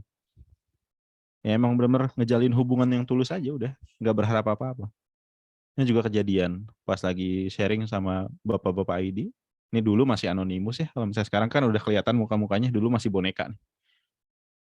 Nah ini ngobrol tuh sama pihak bapak-bapak ID, dan saya ngobrolnya pakai akun Flip. Benar ngobrol sama mereka. Dan suatu saat saya cuma ngabarin, Pak, alhamdulillah nih Flip masuk Forbes 30 Under 30, makasih banyak ya selama ini udah pakai Flip, udah. Di-share lah sama mereka di IG Story. Dan gara-gara ini hubungannya juga jadi tambah baik, hingga akhirnya terjalin kerjasama yang secara profesional juga.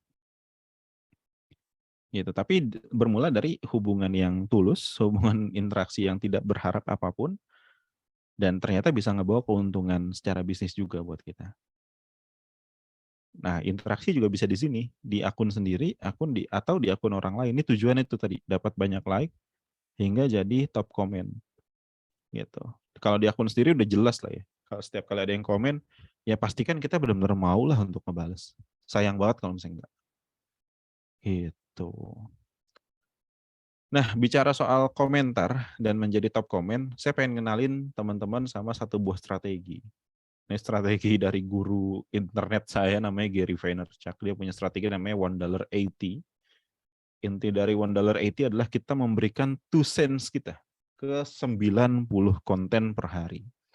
2 cents kan kalau misalnya dalam bahasa Inggris ya pendapat kita ya, opini kita gitu. Nah, yang kita lakukan kayak gitu. Kita memberikan 2 cents, memberikan opini kita ke 90 konten. Kan kalau 2 cents dikali 90 totalnya $1.80. Kita komentar ke 90 konten sehari, tapi konten yang kayak gimana? Ada banyak pilihan kontennya. Tapi satu hal yang pasti jangan spam ya komentarnya. Misalnya jangan cuma kayak gini nih. Wah follow saya atau wah ini kontennya bagus, jangan kayak gitu. Melainkan benar-benar komentar yang sesuai sama apa yang lagi dibahas di akunnya. Oh menurut pendapat gue bla bla bla bla bla bla kayak gitu. Jadi nyambung gitu sama konten yang lagi dipublikasi oleh akun lain tersebut. Nah terus ini bisa dilakukan di mana aja. Pertama kita bisa lakukan berdasarkan hashtag yang relevan sama kita. Jadi coba cari hashtag yang relevan sama pembahasan yang ada di brand kita atau sama brand kita sendiri. Anggaplah Everpro.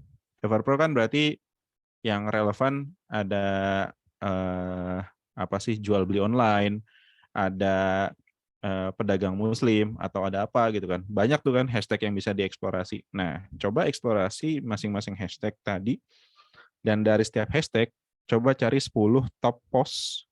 Nah, kita coba komentarin tuh top postnya atau recent post juga nggak masalah postingan-postingan terbaru, tapi pastikan postingannya relevan sama kita. Jadi jangan cuma sekedar hashtag yang relevan, tapi postingannya relevan juga.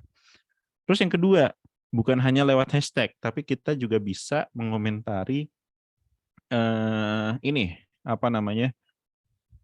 akun-akun yang ngebahas topik kurang lebih sama dengan akun kita. Misalnya kalau misalnya Flip kan ngebahas keuangan.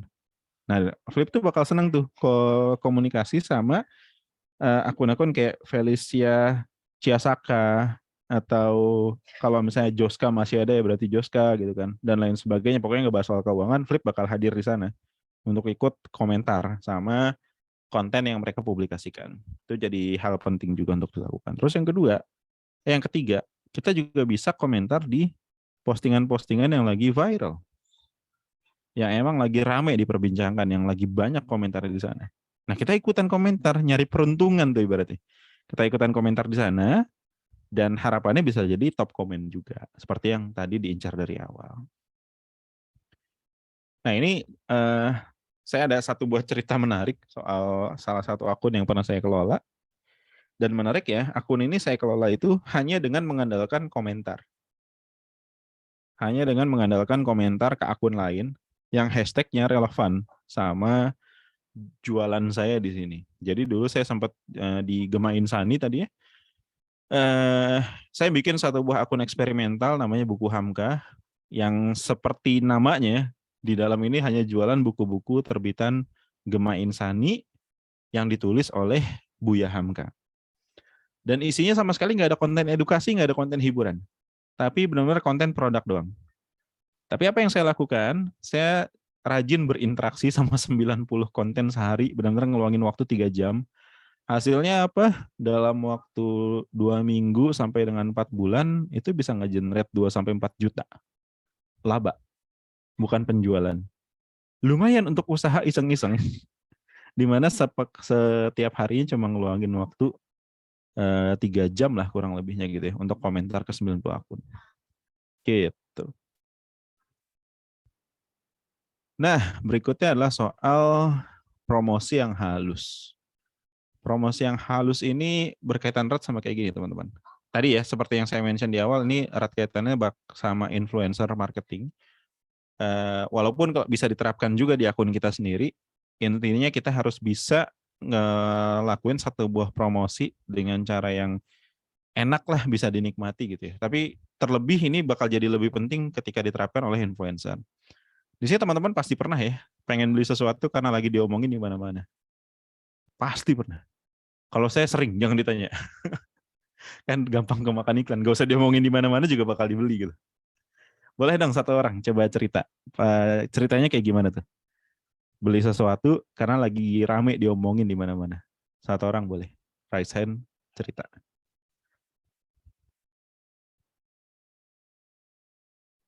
Boleh tuh, Gimana gimana Kak teman-teman? Faisal? Ada? Oh itu ada tuh. Mas Faisal, boleh diceritain? Gimana tuh ceritanya kenapa akhirnya beli Beli menanti? menanti. Nih jangan-jangan Mas Faisal bukan beli produknya nih, beli franchise-nya. Waduh, Wah, amin, amin. Enggak, jadi kan apa menanti kan punyanya apa Jerome Pon itu kan, terus produknya di mana-mana, terus buka di Surabaya kok promo terus, udah pengen nyoba tapi ditunda-tunda, saya kayak kebelet beli aja itu, jadi kayak ya udah gas aja beli gitu. Itu aja sih, itu nggak menanti aja macam kayak mungkin flip ya, aduh lebih ke promosi ya, tapi pernah kayak follow flip terus lihat kontennya kok menarik, padahal saya belum install aplikasinya, terus lihat kok pengen install, ya udah install aja lah. Kok sekarang misal beli data atau beli pulsa itu kadang-kadang lihat flip gitu, jadi kayak tiba-tiba aja itu aja sih. Aduh, jadi nggak enak dapat slot lip service apa? Ad lips. Oke, makasih banyak Mas Faisal. Gitu ya. Jadi ya kerap kali ketika kita pengen memutuskan membeli sesuatu, gara-gara itu diomongin di mana-mana. Dan sebenarnya itu bukan terjadi secara begitu saja. Itu tuh sebenarnya didesain sedemikian rupa oleh pebisnis ataupun oleh marketer. Gini nih cara yang dilakuin. Jadi di tengah-tengah nih kita nih, ya kan? Ini ada kita di tengah-tengah. Yang kita tuh masing-masing punya followers yang punya influencer yang diikutin. Nah, kita tuh dibuat secara perlahan ngelihat influencer-influencer kita ikutin ngiklanin satu buah produk. Entah itu paginya kita ngelihat si A ngiklanin itu, sorenya siapa, malamnya siapa, keesokan harinya siapa, dan begitu terus. Hingga akhirnya kita secara nggak langsung jadi ngerasa, ini produknya lagi diomongin ya di mana-mana. Padahal jangan-jangan nggak diomongin di mana-mana, tapi diomonginnya di circle kita doang. Dan ini tentunya bukan terjadi ke diri kita doang. Ada orang-orang yang serupa dengan kita, yang nge-follow orang-orang yang sama, juga ngerasain hal yang demikian. Kayaknya ini beneran lagi diomongin deh. Kayaknya menarik deh. Jadi perlahan-lahan tuh tumbuh rasa ketertarikannya, tumbuh rasa kepercayaannya, hingga akhirnya kita memutuskan untuk membeli. Dan sebaiknya ketika kita mau mempromosikan sesuatu bersama influencer, lakuin cara yang kayak gini juga. Jadi kita mendominasi seseorang atau sekelompok target audience untuk merasa bahwa produk kita itu emang lagi diomongin di mana-mana, dan pada akhirnya dia bakal tertarik untuk beli gitu. Namun pada saat mempromosikan melalui influencer, kita sebaiknya benar-benar ngejaga banget agar produk tersebut tuh dipromosikan dengan gayanya mereka. Jangan kita paksain lewat copy yang kita tulis, kita paksain ke mereka. Akhirnya nanti takutnya yang kebentuk tuh kayak gini tuh. Apa namanya? Halo, ini tuh produk favorit saya ya. Guys, gitu. ternyata yang kemarin aku spill tentang yang flip itu, yang pada ngehemat, itu banyak banget ya guys ya, ada 1000 lebih. Dan nih ya, kalian harus lihat, ada yang hematnya sampai 17 juta. Tuh ya, sampai aku udah hemat 17.203.500. Keren banget ya guys ya, pasti dia itu transfer per harinya tuh banyak banget. Jadi kan gitu. Ini bukan langsung ini ya, tapi jauh sebelum ini, di hari-hari sebelumnya, itu tuh sengaja ngebuat si Fadil Jaidi mempertanyakan sesuatu, dan orang-orang pada ngasih tahu, oh iya bener kok kalau pakai Flip bisa hemat sekian. Hingga akhirnya dia ngasih tahu, hingga akhirnya dia merespon lagi dari berbagai macam jawaban yang dia terima, dan di sini baru dia promosi tentang Flip gitu. Jadi benar-benar disampaikan ya sehalus itu sebisa mungkin. Kalau bisa bekerja sama dengan banyak influencer lainnya jauh lebih bagus lagi. Tapi kalau misalnya budgetnya terbatas, setidaknya pastikan promosi kita tuh halus. Jangan langsung main kasar gitu. Pakai ini deh, soalnya bagus bla bla bla. Gitu. Soalnya yang hard selling kayak gitu berlakunya biasanya untuk orang yang udah kenal sama brand ataupun produk kita, baru dia mau pakai, mau kemakan gitu sama hard selling. Nah ini ada contoh lainnya lagi. Kayak gini, ini Jerome Pauline, dia suka ngitung matematika gitu, akhirnya kita masukin lah produk Flip ke dalam kontennya dia. Jadinya seperti ini. Ayo, ngomong.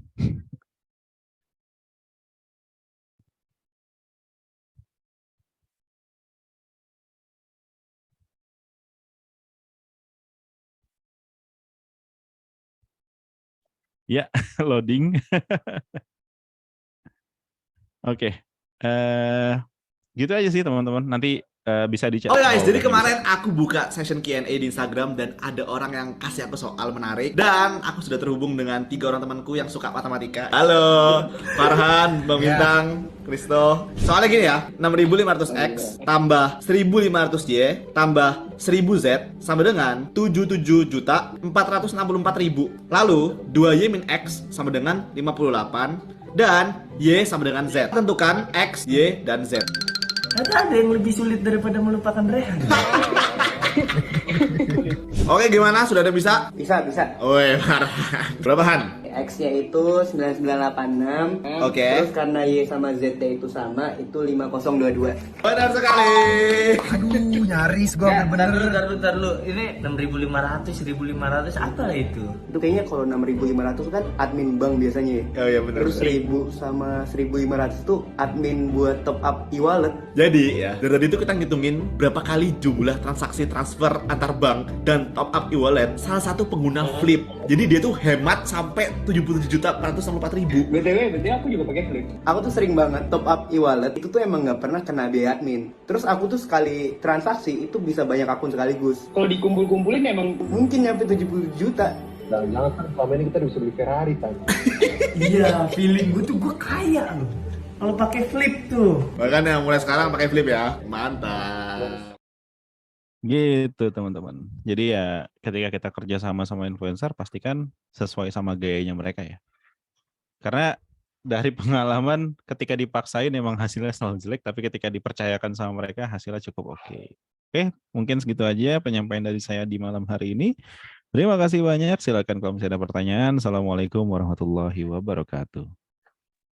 Waalaikumsalam. Wah, bener-bener halus banget ya Mas dikemasnya ya tadi ya. Iya, termasuk iklan terselubung saya. Oh, yang pura-pura laptopnya jatuh. Tadi kan tapi minta minta kesepakatan dulu mau tonton sampai akhir atau enggak. Bener. Keren.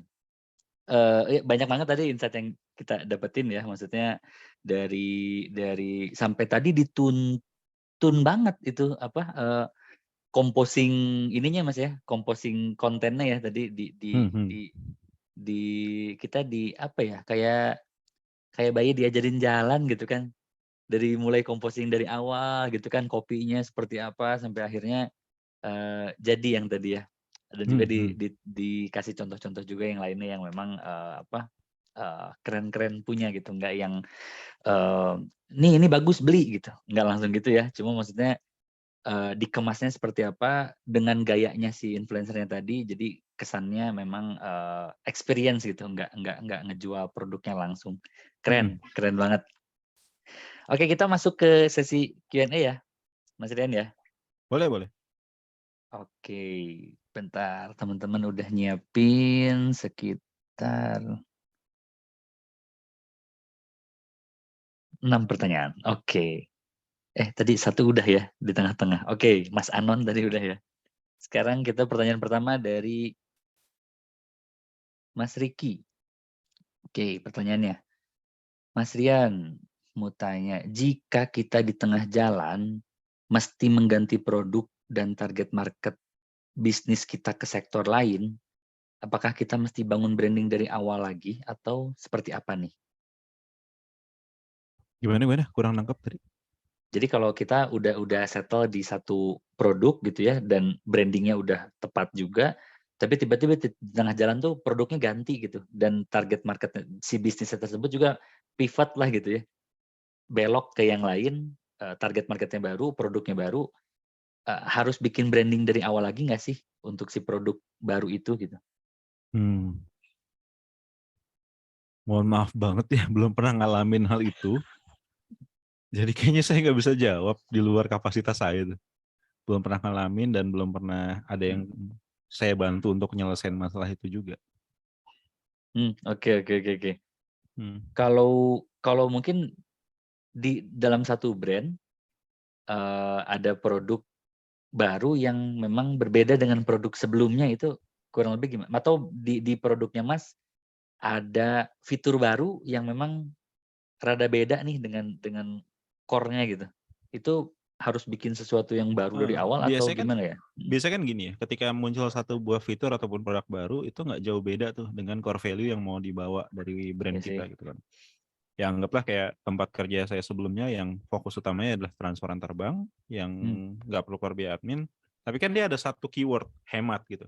Nah, akhirnya ketika ngeluarin satu buah fitur baru, keyword si hemat ini yang coba dibawa, yang coba dikomunikasikan secara terus-menerus juga gitu. Jadi nggak terlalu ribet untuk mengkomunikasikan produk baru, asalkan memang ada value yang tetap sama dan yang dijaga. Begitu juga di tempat kerja saya yang sekarang, fokus utamanya kan adalah gimana bisa ngebantu orang dapetin beasiswa ke luar negeri. Nah, akhirnya bisa muncul tuh berbagai macam produk turunan ya. Bukan cuma bimbingan beasiswa, tapi juga bisa bimbingan bahasa, juga bisa bimbingan penulisan CV, bimbingan apa segala macam ya. Cuma masih dalam satu nafas yang sama. Nah, kalau seandainya target audiensnya benar-benar geser, benar-benar beda, kayaknya adalah sebuah keniscayaan deh untuk bisa ngebangun brand baru lagi. Karena kan target audiensnya beda, produknya beda, dan bisa jadi ya ngebuat brand yang beda juga. Karena kayaknya ada juga kan beberapa case perusahaan-perusahaan gede yang dia geser kan. Yang tadi ya produksi apa, terus jadi produksi apa. Kayak misalnya Samsung. Samsung tuh produknya banyak banget. Tapi masing-masing pada akhirnya punya brandingan sendiri. Yang sisanya tuh Samsung jadi kayak holding company yang super raksasa, tapi di bawahnya ada berbagai macam turunan yang masing-masing punya branding sendiri gitu kan. Ada Samsung elektronik, Samsung yang alat berat, Samsung apa segala macamnya gitu. Hyundai pun juga sama kan, dia punya berbagai macam sub bisnis lainnya dan masing-masing punya brandingannya sendiri. Gitu.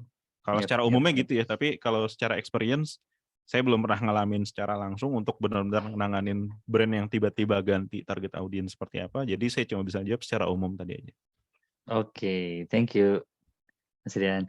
Gitu ya, Mas Riki ya. Jadi kalau memang tadi dicontohin juga memang ada satu brand juga yang memang turunan produknya banyak dan itu punya target marketnya masing-masing dan brandingnya bisa dibangun juga masing-masing juga gitu ya. Gitu mungkin ya Mas Riki ya. Oke, kita masuk ke pertanyaan kedua Mas Rian dari Mas Arik. Nah, yang tadi juga open mic ya. Halo Kak Rian, aku ingin bertanya. Ya, seberapa besar peluang menggunakan TikTok sebagai sosial media utama dalam branding? Apalagi sekarang kan TikTok lagi naik banget. Gimana nih, Mas Rian? TikTok buat branding atau buat selling? Pakailah untuk kedua-duanya. Oh, karena emang sebagus itu. Beneran ya, bagus banget. Dari kan saya punya satu circle gitu ya, kami sering ngelakuin uji coba gitu di TikTok. Jadi ada salah satu kawan saya, dia awalnya ngebikin akun julid. Jadi misalnya ketika ada orang mamerin pakai tas yang terlihat mahal, tapi tidak meyakinkan gitu ya, dari sisi videonya pun tidak meyakinkan. Nah itu dia bakal ngejulit tuh. Ini mah barangnya didapetin dari ini gitu, ditunjukin benar-benar marketplace-nya sama tokonya gitu. Nah, dia ngejulitin kayak gitu. Udah rame tuh followersnya, udah sampai belasan ribu atau puluhan ribu saya lupa. Nah terus tiba-tiba dia pengen uji coba, gimana ya kalau misalnya akun yang udah rame ini dinaikin konten tentang mobil listrik. Ternyata nggak masuk. Benar-benar nggak bisa diterima gitu, yang nonton sedikit. Tapi dia punya asumsi lain lagi. Oke deh, coba bikin akun baru aja ngebahas soal mobil listrik. Baru rame. Padahal akunnya baru ratusan tapi views-nya tuh bisa ribuan. Saya sendiri pun juga pernah uji coba lewat TikTok saat followersnya masih 20 atau 30 gitu, bikin satu buah akun yang emang didesain sedemikian rupa untuk bisa bikin orang penasaran dan bertahan sampai akhir. Ternyata bisa dapat tuh 340 ribuan views gitu. Jadi ya potensial banget, kayak siapapun yang bersedia untuk konsisten di TikTok dan ngehadirin konten yang spesifik, yang benar-benar bisa apa ya, emang harus spesifik banget sih di TikTok. Dan dia konsisten nguploadnya, ya insya Allah bakal naik sih dengan sendirinya. Asalkan tadi ya syaratnya penulisannya bagus. Oke. Bahkan ini Oh ada iya. Lagi nih Mas. ada satu akun.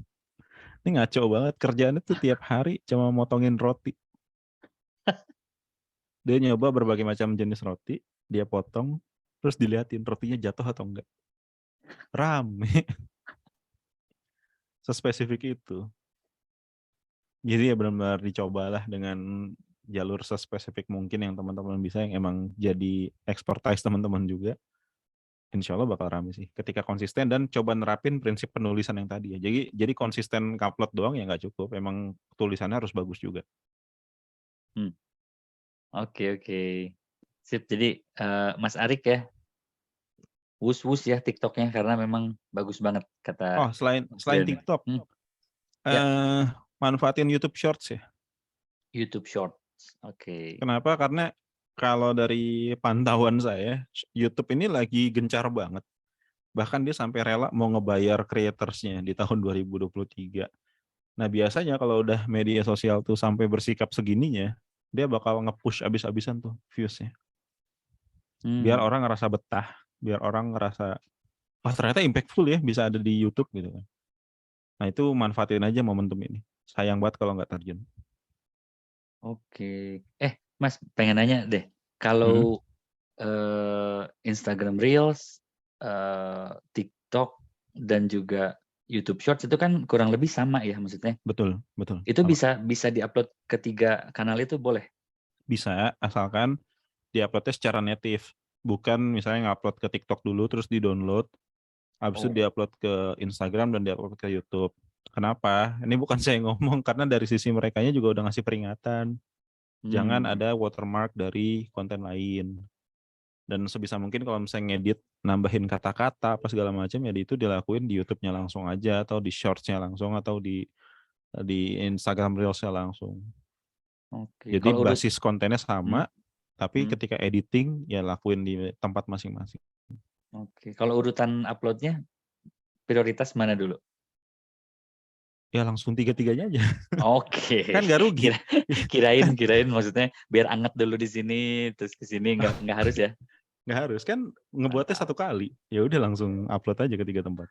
Oke. Sip gitu ya, teman-teman ya. Boleh manfaatin tiga jenis yang tadi ya untuk tadi TikTok, YouTube Shorts dan juga Instagram Reels. Oke, pertanyaan berikutnya ketiga. Ada Kang Asroh. Nah, bagaimana meningkatkan pemasaran brand dan produk kita yang lagi stuck dalam ancaman resesi? Wah, ini udah bicara resesi 2023 nih. Gimana nih, Mas Rian? Aduh, saya bukan ahli ekonomi, beneran deh. Beneran saya nggak tahu kalau misalnya ngomongin masalah resesi ya. Ancaman brand. Apa sih tadi intinya gimana biar brandnya bisa bertahan ya? Ya lebihnya kan gitu.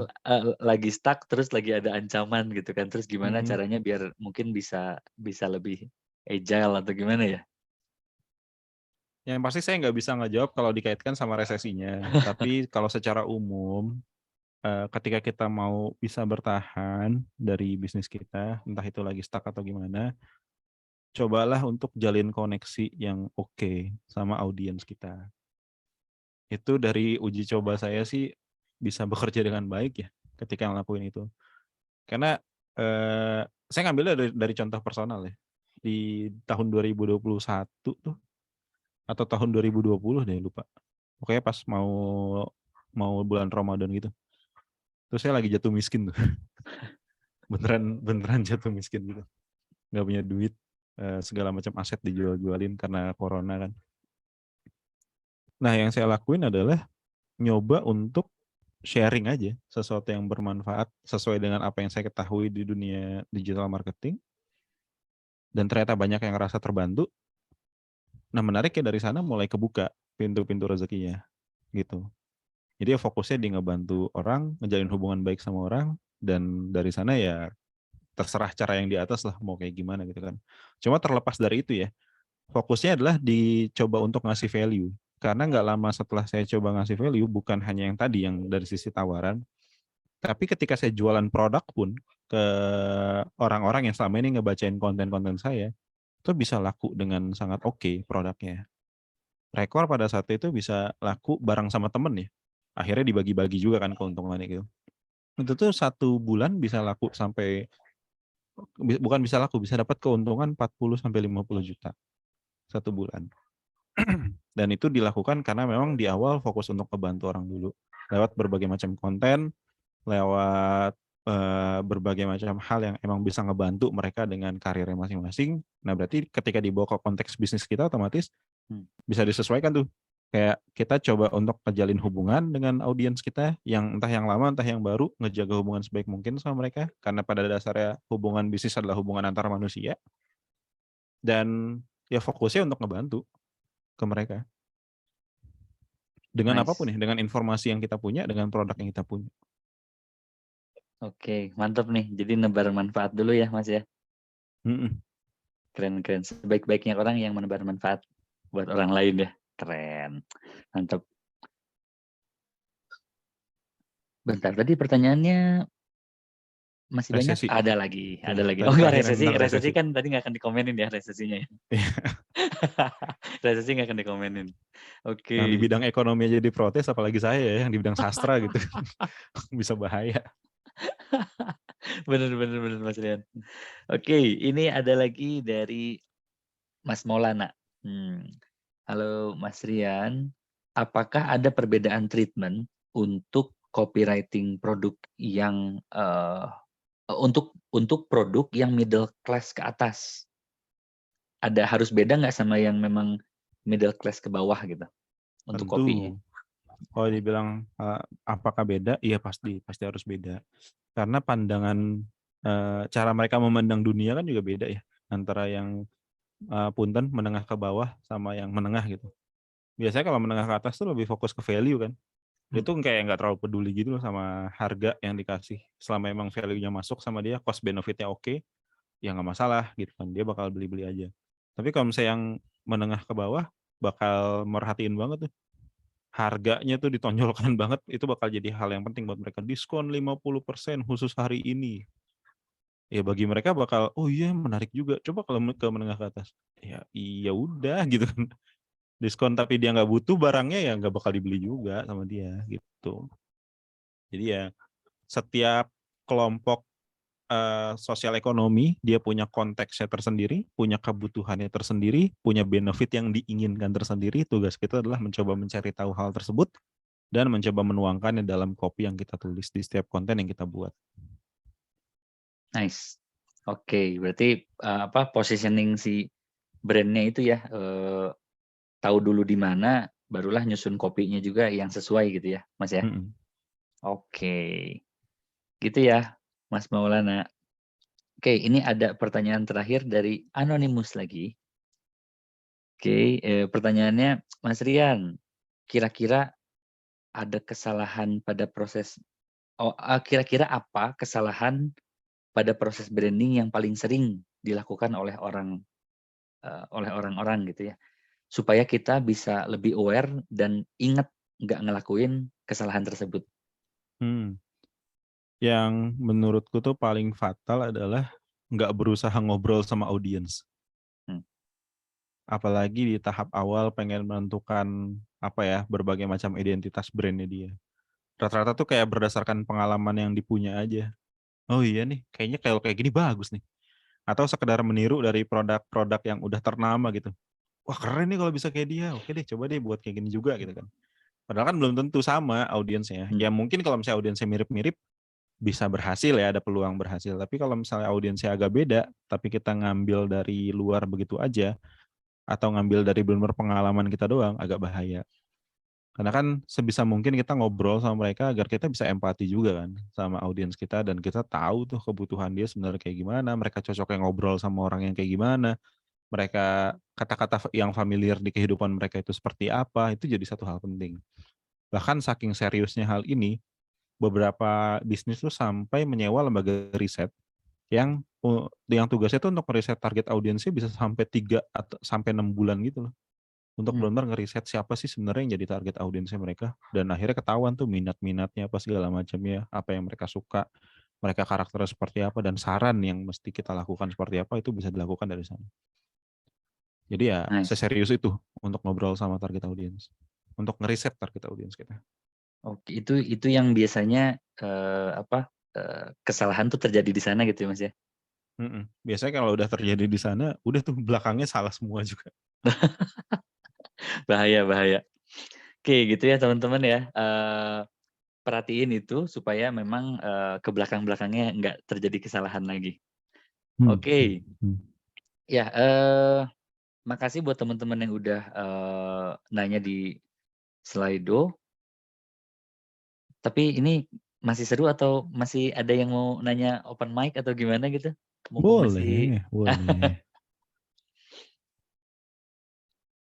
tuh boleh tuh open mic. Yuk, mungkin ada 1-2 orang yuk.